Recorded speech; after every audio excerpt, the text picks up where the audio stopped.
today versus when you started? Is there, like, in terms of that, because live music matters and getting an audience out and all that kind of stuff? For us, it has always been about, and that's why it's, for me, I mean, we had a couple of records distributed by EMI. We did really well for a couple of records. We toured really well. We did all this stuff. Honestly, and I know this is counterintuitive to the name of this whole thing, but for us, we just wanted to write songs and we wanted to play songs live. And we made good money live. We sold a lot of records live. I mean, it's another thing people don't realize. If you're selling records at gigs, you can count those as sales, everybody, just so in case you didn't know that. Sounds game.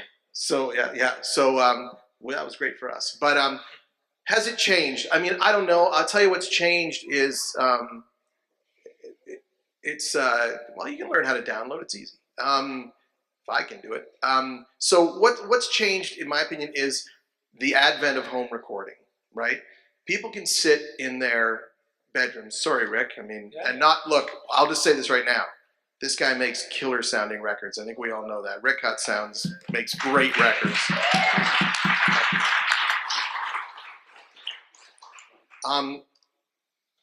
But the thing is, the advent of home recording has made it easier to record at home and not have something that sounds like crap, right? So everyone does it, but they think that's okay.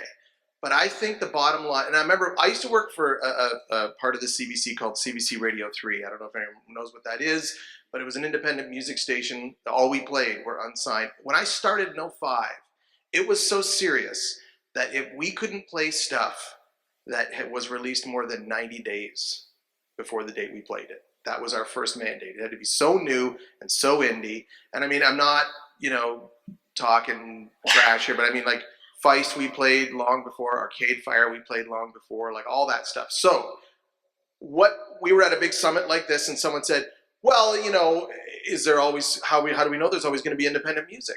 Like, is there always going to be indie music? And I said, as long as people can record themselves, there will always be music.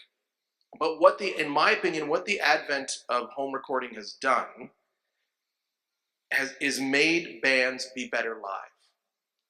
That's how you separate yourself. Like, I'll tell you, I saw Arcade Fire before I ever heard them on record. I saw them at the Hillside Festival. I was emceeing a side stage. They played at 2 in the afternoon on Saturday. And the next year they headlined it because they were touring with you or opening for U2. But I walked away from that gig going, that is the best live band I've ever seen in my life.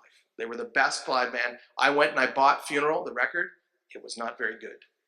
So it was like a reverse thing. You know what I mean? It was like, so I think that what's changed is, like you said, democratizing the access to it, right? And now there are a lot more ways, not to make a lot of money, but there are a lot more options to make money with the internet. I mean, whether it's a small amount of money or not. But what hasn't changed is the fact that people are still writing songs, that connect with people. And I'm not being flighty about this, but I mean, I don't know, like, to me, that's really all there is. I mean, I remember there was a local guy, a very good friend of mine, and probably a lot of people in the room know him from Kitchener-Waterloo. His name was Matt Osborne, and he was one of the best singer-songwriters I ever saw up close in my life. We had him play on our records. Sadly, he passed away around a decade ago. There was an article in the Record at the time that said he was equally as good as any well-known successful musician. And that term, successful, and I mean it in that moment, completely changed my perception of what success is. And I mean, everyone wants to eke out a living doing this. I get it. And it can be done. We're creative people. We just have to find creative ways to do it. So I think that's the one thing that has not changed, is that this still comes down to some kid sitting in their, or grown up like me, sitting in their dining room playing the piano, writing songs, and hopefully recording them one day and getting them out to people and playing some gigs. That's really, and then these guys will help you make money doing it. They promise.